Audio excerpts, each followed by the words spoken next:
ગુજરાતની અંદર છેલ્લા 2 થી 3 વર્ષની અંદર જે ઘટનાઓ બની હતી અને ઘટનાઓમાં અનેક લોકો મોતને ભેટ્યા હતા, તેમ છતાં પણ આ સરકારના રાજમાં તે પીડિતોને ન્યાય નહોતા મળ્યા। ત્યારે તે ન્યાય મળે તેના માટે થઈને ગુજરાત કોંગ્રેસ દ્વારા ન્યાય યાત્રા છે તે નીકાળવામાં આવી છે। આ ન્યાય યાત્રા કે જે 9 ઓગસ્ટથી શરૂ કરવામાં આવી હતી અને મોરબીથી આ ન્યાય યાત્રા છે જે કોંગ્રેસ દ્વારા નીકાળવામાં આવી, ત્યારે આ ન્યાય યાત્રા આજે અમદાવાદમાં પ્રવેશ કરી છે। ત્યારે અમદાવાદની અંદર આ ન્યાય યાત્રાને કેવો પ્રતિસાદ મળી રહ્યો છે તે વાત કરીશું આ વિડીયોમાં। નમસ્કાર, હું મયુર મેવાડા, આપ જોઈ રહ્યા છો નિર્ભય ન્યૂઝ।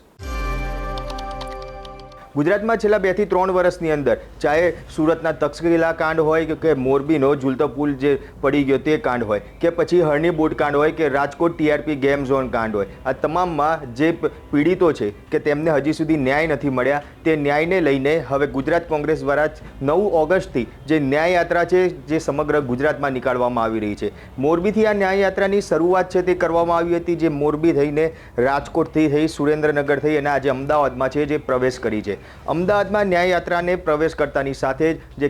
જોવા મળી રહ્યું છે કે ન્યાય યાત્રાનો ફિયાસ્કો છે તે જોવા મળી રહ્યો છે, કારણ કે જે ન્યાય યાત્રા અમદાવાદની અંદર જ્યારે પ્રવેશ કર્યો ત્યારે આ ન્યાય યાત્રાની અંદર અમદાવાદ શહેર પ્રમુખ હિંમતસિંહ પટેલ સહિતના જે નેતાઓ અને કાર્યકર્તાઓ જોડાયા હતા, પરંતુ જે પ્રતિસાદ લોકોનો મળવો જોઈએ, જે ન્યાય યાત્રાની અંદર લોકો જે જોડાવા જોઈએ તેટલા લોકો તેની અંદર જોડાતા નથી જોવા મળતા અને ન્યાય યાત્રાનો ફિયાસ્કો થતો અત્યારે હાલ અમદાવાદની અંદર જોવા મળી રહ્યો છે। એવું માનવામાં આવતું હતું કે જ્યારે અમદાવાદમાં ન્યાય યાત્રા પ્રવેશશે ત્યારે મોટી સંખ્યામાં લોકો આ ન્યાય યાત્રામાં જોડાશે અને આ કોંગ્રેસની ન્યાય યાત્રાને સારો એવો પ્રતિસાદ છે તે આપવામાં આવશે, પરંતુ ક્યાંક આ તમામ જે વાતો છે તે ફોગટ સાબિત થઈ અને ત્યાં ન્યાય યાત્રાનો ફિયાસ્કો થતો છે તે જોવા મળી રહ્યો છે। લાલજી ચાવડા, જિગ્નેશ મેવાણી સહિતના જે નેતાઓ છે તેમના દ્વારા ન્યાય યાત્રાની શરૂઆત કરવામાં આવી હતી। કોંગ્રેસના અનેક દિગ્ગજ નેતાઓ આ ન્યાય યાત્રામાં જોડાયા હતા, એક દિવસ માટે બી જોડાયેલા હતા, પરંતુ જ્યારે અમદાવાદમાં આ ન્યાય યાત્રા પ્રવેશ કરી ત્યારે અત્યારે હાલ તો અમદાવાદની અંદર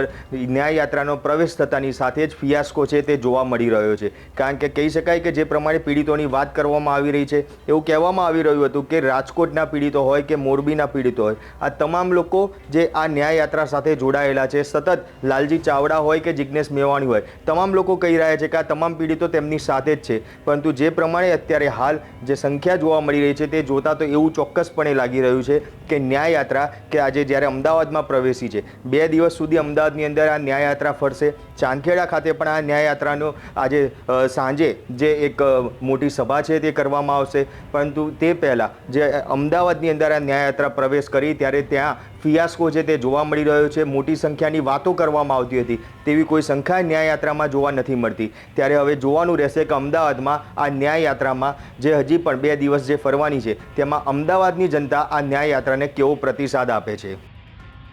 નમસ્કાર, વંદે માતરમ, જય હિન્દ સાથીઓ। ગુજરાતમાં પીડિતોના ન્યાય માટે નીકળેલી યાત્રા મોરબીથી રાજકોટ, ચોટીલા, સુરેન્દ્રનગર થઈને સાણંદ ખાતે પહોંચી છે। આ યાત્રા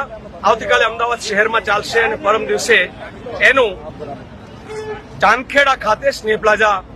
છે ત્યાં સંવિધાન ચોકમાં સંવિધાન સભામાં ન્યાયની માંગ ઉઠશે। આ સંવિધાન સભામાં ગુજરાતભરમાંથી કોંગ્રેસના કાર્યકર્તાઓ અને ગુજરાતની આમ જનતામાંથી જેને એમ હોય કે મારે પીડિતોના ન્યાય માટે લડવું છે,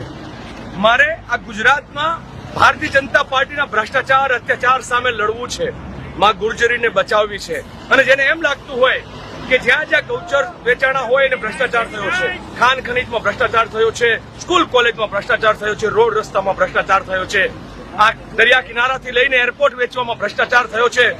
નોકરીઓમાં ભ્રષ્ટાચાર થયો છે, જેને એમ લાગતું હોય આ ભ્રષ્ટાચાર અને અત્યાચારની સામે લડવું છે, એવા સૌ કોંગ્રેસી કાર્યકર્તાઓને વિનંતી કે આપ આવો આ ન્યાયની લડાઈમાં જોડાઓ। આજકાલ રાજનીતિમાં મોટા ભાગના લોકો કાં તો પદ માટે લડતા હોય છે, કાં તો ટિકિટો માટે લડતા હોય છે અને કાં તો સત્તા મળે એના માટે લડતા હોય છે, અને એવા આપણે ભાજપના શાસનને જોયું છે। એવા સમયે ગુજરાતના કોંગ્રેસના કાર્યકર્તાઓ જેમ આઝાદીના જંગમાં કોંગ્રેસના કાર્યકર્તા લડ્યા હતા, એમાં બીજી આઝાદીના જંગમાં ન્યાયની લડાઈ માટે લડવા માટે આપ સૌને આહવાન કરીએ છીએ કે આપ ન્યાય યોદ્ધા બનો। ન્યાયની લડાઈ માટે થઈને ચાંદખેડા સાંજે 6 વાગે સ્નેહ પ્લાઝા સંવિધાન સભામાં આપ સૌ પધારો, એ જ આશા અપેક્ષા સાથે જય હિન્દ। આ ન્યાય યાત્રાને લઈને આપ શું કહેશો તે કોમેન્ટ બોક્સમાં જરૂરથી જણાવજો અને અમારી નિર્ભય ન્યૂઝ ચેનલને લાઇક, શેર અને સબસ્ક્રાઇબ કરવાનું ભૂલશો નહીં। આભાર।